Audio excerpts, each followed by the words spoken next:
We are going to explore each and every detail of this scope.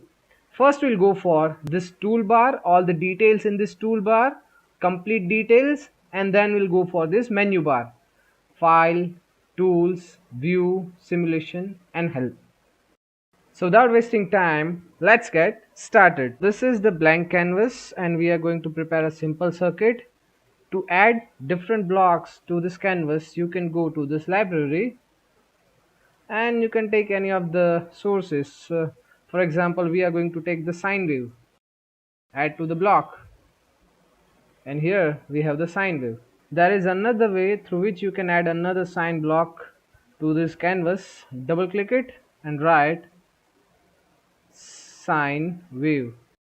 So here we have another sine wave block, right?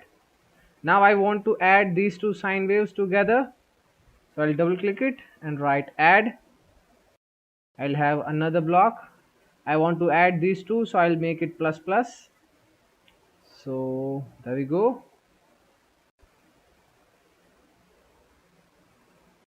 Now it's time for the hero of the video, scope. So let's add scope.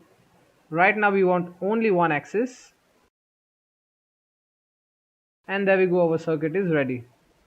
It looks so tiny. So if you want to make it a little larger, I'll give you one shortcut. Just press spacebar and it will automatically adjust it to fit to screen view. Now let us adjust the parameters. Amplitude 1, frequency 1 radian, that's fine.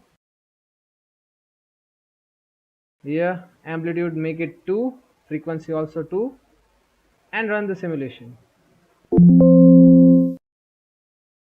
There we go. Double click it.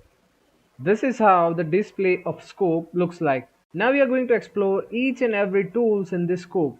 Now we will rearrange this scope and observe each and every details. So here our view is ready. This section is the display of scope and this section is our simulation model.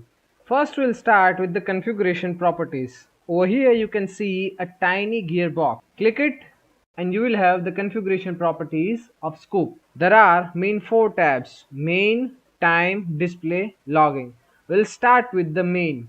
In main, the first thing you'll find is open add simulation start. When you click it and press apply, this simulation display will automatically turn on once you start the simulation. What we'll do, we'll close it too, and we'll run it again. And you can see the window popped up automatically. If you unclick it, close it and run it again, the window did not pop up automatically. So you can understand the difference. The next is display the full path. If you click it, it will display the full path. Full path means we are running simulation for the 10 seconds. So it will show the full path of 10 seconds. The next is numbers of input ports. Here we are having only one port. If you want to observe the multiple signals in one scope, then you should increase the numbers of ports. Here we have one signal which is addition and the 2 signals which are our raw signal. So total we have 3 signals. So let us add 2 more numbers of input ports and make it 3. Okay. So right now we are having total 3 inputs, right? So what we'll do, by dragging you can increase the size of the scope. You can connect this signal to the scope by left clicking over here and dragging it up to the signal. Another way is, if you want to take a branch from here, then right click at this point, drag a branch, leave the right click, left click, drag it to the point. So this is another way through which you can take a branch out from any signal. And then finally we will have the final signal. We will just rearrange these things.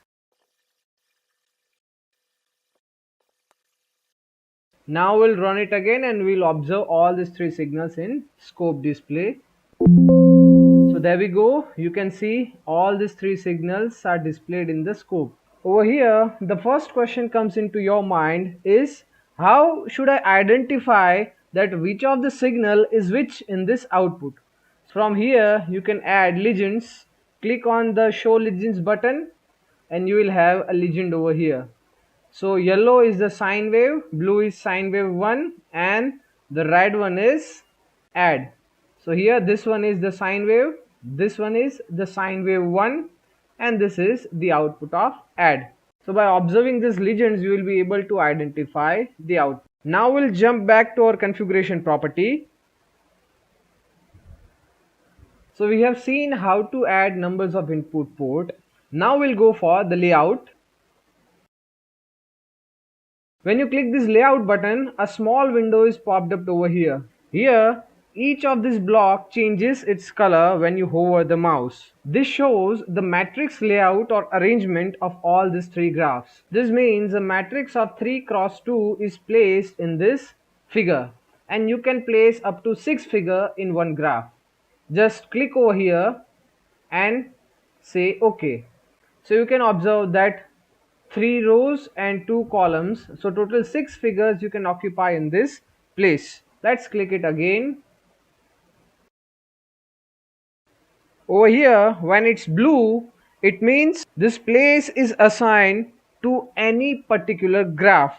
But when you shift over here, the gray color means there are no graphs to put in that place. So now I'll modify my layout. I'll just make it 3 cross 1 and apply OK. So this is how my 3 cross 1 layout looks like. Again, we'll go back to configuration properties. The next is sample time, input processing. There are two options: column as channel, frame based, and element as channel, sample based. The next is maximize axis. What will happen when you change this parameter? It is off right now, so you can observe there is a gap between two graphs. When you turn it on, it will maximize the axis and there will not be any space between the two graphs. If you off it, it will give you some space between the graph. The next is axis scaling. Right now it is in manual mode. You can make it auto or after an update. If you make it auto, it will automatically adjust the axis properties. When you make it manual, you can configure the axis scaling properties. To configure it, you need to press over here configure, and this will expand. From here you can configure the y-axis, and from here you can configure the x-axis. Let us configure it and observe how it changes. Right now the y-axis property is set as 80% of the area will be occupied by the signal. If I make it 25% and apply, once you run it again, you will be able to see the difference. The magnitude of signal remains the same, but automatically the scaling is adjusted to so high that our signal will only occupy 25% of space into a graph. If you make it little larger, if you make it 50, run it again, then the scale will be automatically adjusted in such a way that the signal will occupy the 50% of space into the graph. The same way you can auto scale x-axis also. It is 100% right now, and that is why we are getting 100% signal. If we make it 50% and apply, and then let's see what happens the next. The signal will only occupy 50% of the space horizontally. So again we'll make it 100%. Run it again. So this is how auto scaling of the axis x and y functions. The next tab is time tab. So we are going to explore it now. We'll make it 80, and now we'll explore the time tab. The first thing is time span. Here it shows auto. That means the time scale will be automatically adjusted to the full simulation time. If you want to change it, you can make it user defined from here. You can define your timestamp. For example, we are applying as 5, and once you apply, you can see it will show only from 0 to 5 seconds, from 0 to 5, 5 to 10. So in that band it will show the time span. If you have set any time span less than the full simulation time, then in time span overrun action, there are two options: wrap or scroll. If you have set scroll, then it will scroll while the simulation is being running, or in wrap it will directly snap from 0 to 5 to 5 to 10. The next is unit. You can set it to metric or seconds. Then the time display offset. I'll show you this thing, but first I will go for this time axis labels. Right now the option is bottom display only. So you can see that the time scale is only visible in the bottom graph. You can change it from here to all graph, right? So now once you apply, all the axes will be having a separate time scale on its graph. Now here you can set show time axis label. So once you click here and apply, it will show time on x-axis. So now I'll explain this thing, time display offset. It starts from 0. So if you want to start this graph other than any 0 value, then you can set it from here. Let me make it 2. Apply. So now you can see the graph starts at 2 and will go up to 7. Right? So this is the display offset. The time will start from the mentioned offset value. So now we'll make it 0 and we'll make it auto. Now the third tab is display tab. In display tab you can see the first thing is active display. Over here you can see a yellow border over this first graph because we have selected the first active display. So if you select second active display, it will select display number 2, and likewise you can select any of the display from all these graphs. The next is title. So from this section you can set the title. We have selected active display 3. So we'll give title it as addition. Apply. So it shows the addition. If you select display number 2, so this is how we can give title to each of the graph. So from here you can make these legends visible or invisible. You unclick and apply, the legend will disappear. So from here you can make these legends appear or disappear. You just unclick it, apply, and it will disappear. So if you want to see it again, just click it and apply. So you can see the legends are available now. From here you can turn on this grid. Click, apply, the grid disappears. Click it back, apply, the grid comes back. So from here you can have the grid control. From here you can set the Y minimum limit and Y maximum limit. Right now it's -2 and 2. You can see it's -2 and 2. So whatever limits you want to give, you can set it from here. And then finally the Y label. From here you can set the label to Y axis. So this is how you can set the amplitude to all these graphs. The next tab is login. In this tab, the first point is limit data point to last 5000 points. Right now I have unclicked it, but generally this point creates many issues in simulation. Many times you have found that when you run the simulation, you are not able to see the full graph. The reason is you have marked this limit data point to active. Let me do it and show it to you. Click it, apply, and run.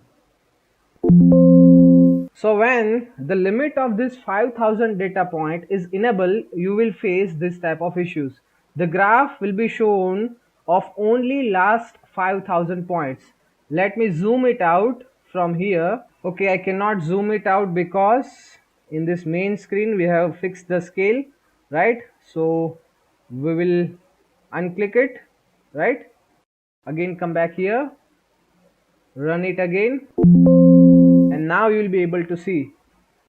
If you have set this limit to only 5000 points, right, it will show this type of things. Now what we'll do, we will disable this limit, we'll apply, make it done, and then run it again. So once you have removed that limit, run it again, auto scale it, and you can see you will be able to see full graph. But whenever that limit of last 5000 points is enabled, you will not be able to observe the full graph. So that is why this point is very important. Now the next point is decimation and log data to workspace. These points I am not going to cover in this video. Why? Because this itself requires a 10 minutes explanation. And if I do it in this video, the length of this video will become so large. So I'll make a separate video on these 2 points. But if I tell these things in brief, then when you enable this log data to workspace, you will be able to store all this graph as a separate variable in workspace. How, what, when, why, all those questions we are going to tackle in our upcoming videos. So right now we are not going to discuss it in this video. So now we have seen all these 4 tabs of configuration properties.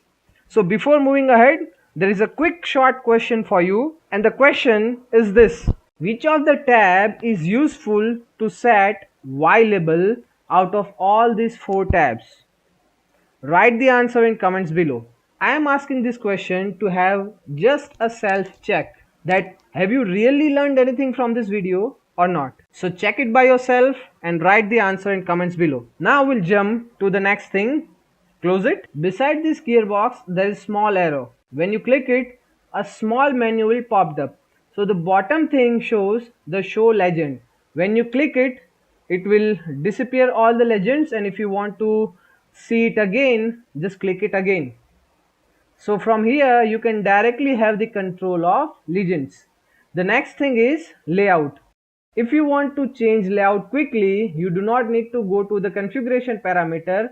From this section also you can set the required layout. The next is style. This is very important thing, because using this style tab you can style this graph the way you want. The first is figure color. So from here you can change the figure color. Let's make it white. The next is axis color. So let us make it white too. So from here you can change the axis color. Now once you have changed the axis color, from here we will change the linings and text color to black. The next is active display. So from here you can individually control each of the graph.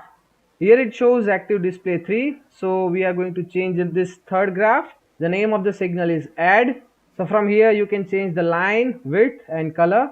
So first we'll change the color, we'll make it blue, apply. From here you can change the thickness, let's make it 2. The thickness is changed. From here you can change the different styles of line. Let's make it dash line. So this is how you can change the properties of the line. From here you can select the next display.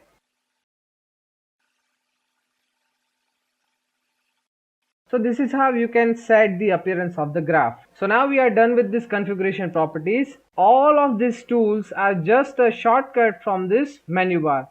So now we are going to explore this menu bar instead of going for each of these tools. First we'll go for the files. In files, the first thing is open at start of simulation. We have seen this earlier in configuration properties. When we click it, the scope will automatically pop up when we run the simulation. From here we can set the numbers of input 1, 2, 3 or more. This is copy to clipboard. When you click it, this entire signal will be copied on your clipboard and you can directly paste this graph into your Word file. Let me show it to you. This is my Word file. When right click and do it paste, it will paste the entire graph.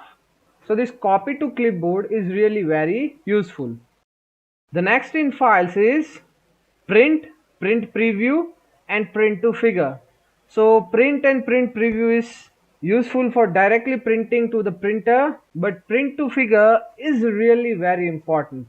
When you click it, this graph, the graph in the scope will be popped up in another window, and that window is figure 1. So now this graph will be open as a figure, and once this is open as a figure, you can configure various properties of this graph, like In edit, you can see you can adjust the figure properties. You can give the figure name, signals. So here the name is signals available. From here you can adjust more properties. All these properties are available over here.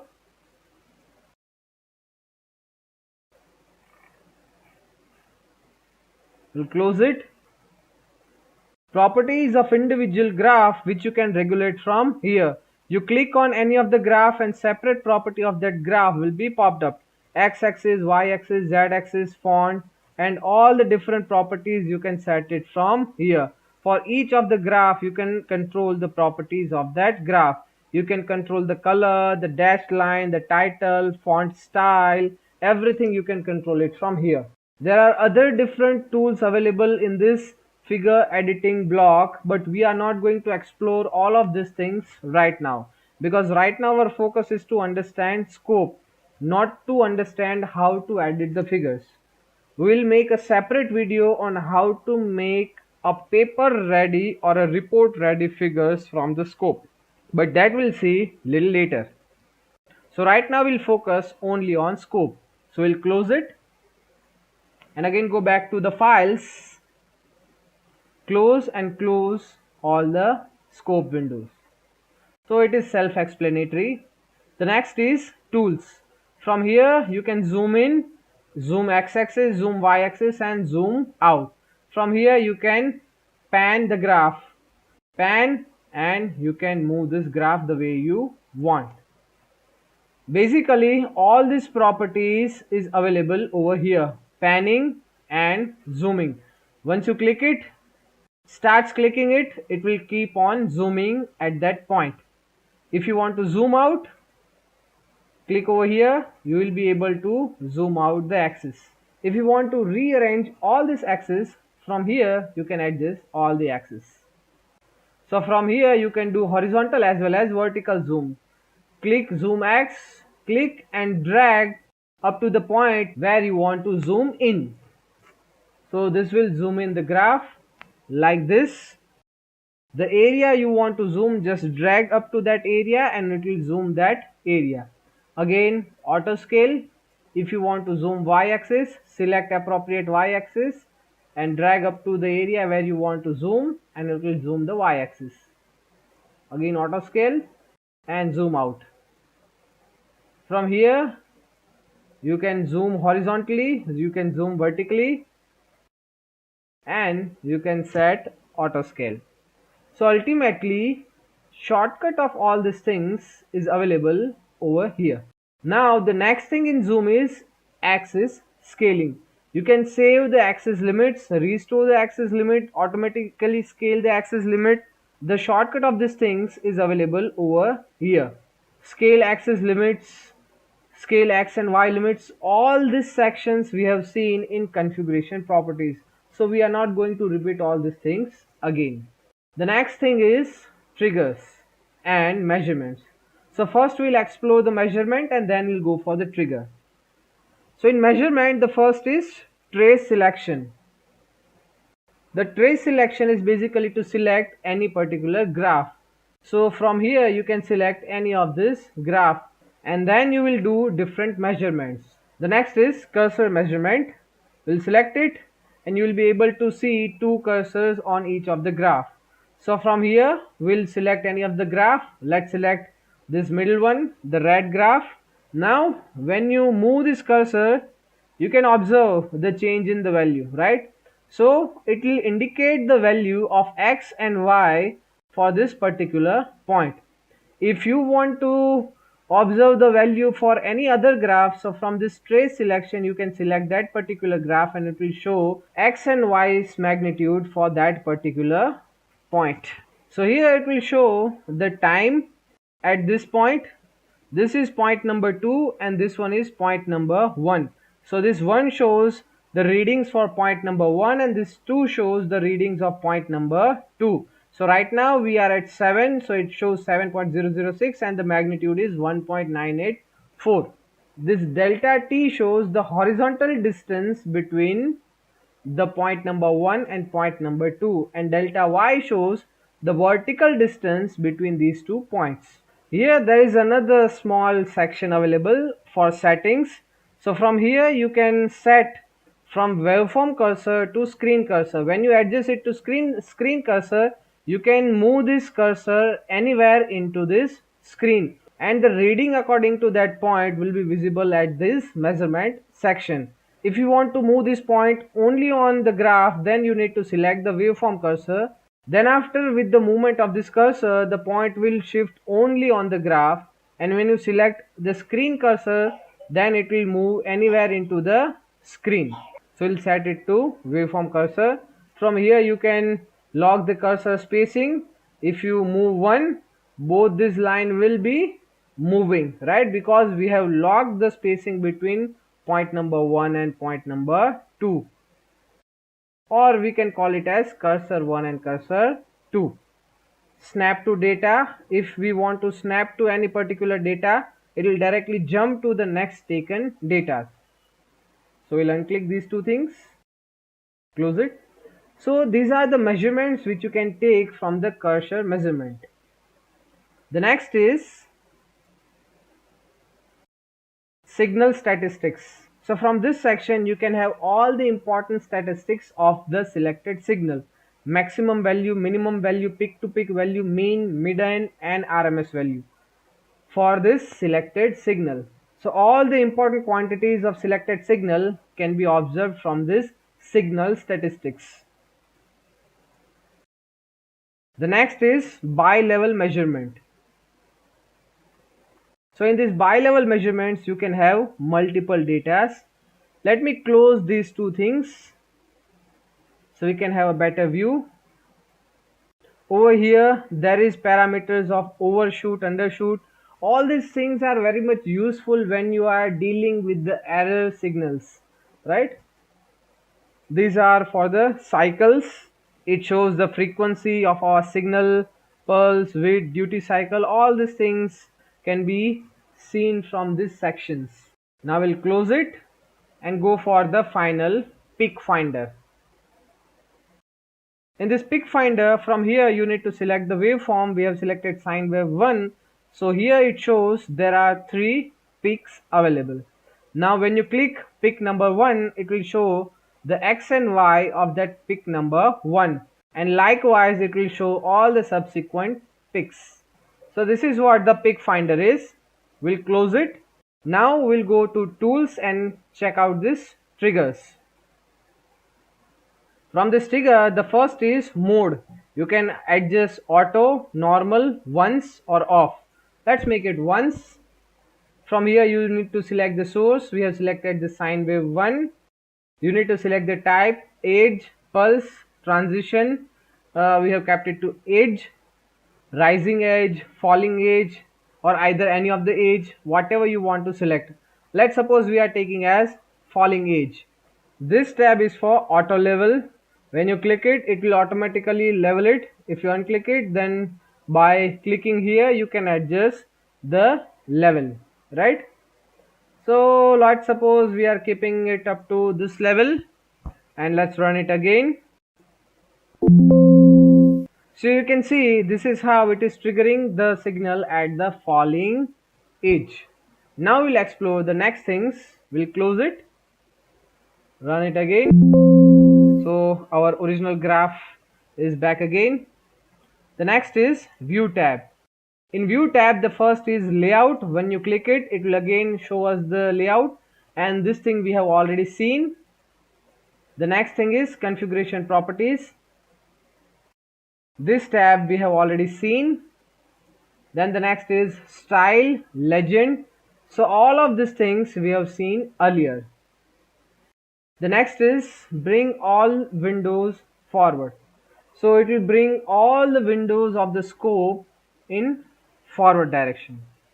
The next is toolbar. By clicking over here you can disappear this toolbar. See, this toolbar is disappeared and it appears again. From here you can remove the status bar, which is below over here. From here you can highlight the Simulink block. Once you click it, it will highlight this scope block. So this view section is over. The next is simulation. From here you can run the simulation. From here step forward and stepping options and Simulink snapshot. So from here you can take a snapshot of Simulink. You can run it from here, step forward, backward, and stepping options you can adjust it from here. This is stepping option. If you enable stepping back, it will step back the simulations, right? Instead of this 250 steps, let's make it 100 steps. Apply and OK. Then step it forward. Now we'll step it forward. When you step it forward, at each click it will forwarding by few steps. Now let me change the stepping option. Instead of this 100 points, let's make it 500. Okay, let's run it again, and now we'll do step forward. So when I click, at each click all this graph will step forward 500 points, right? See, now so this is how you can achieve step forwarding of the simulation. So this simulation tab is also over. The final tab is help tab. Over here you can find the help of the scope, Simulink help, keyboard, command, shortcuts. Click over here. There are few shortcuts provided here and different Simulink examples, and about Simulink, the details of Simulink you can explore it from about Simulink. So that's it. We have covered the entire scope in this video.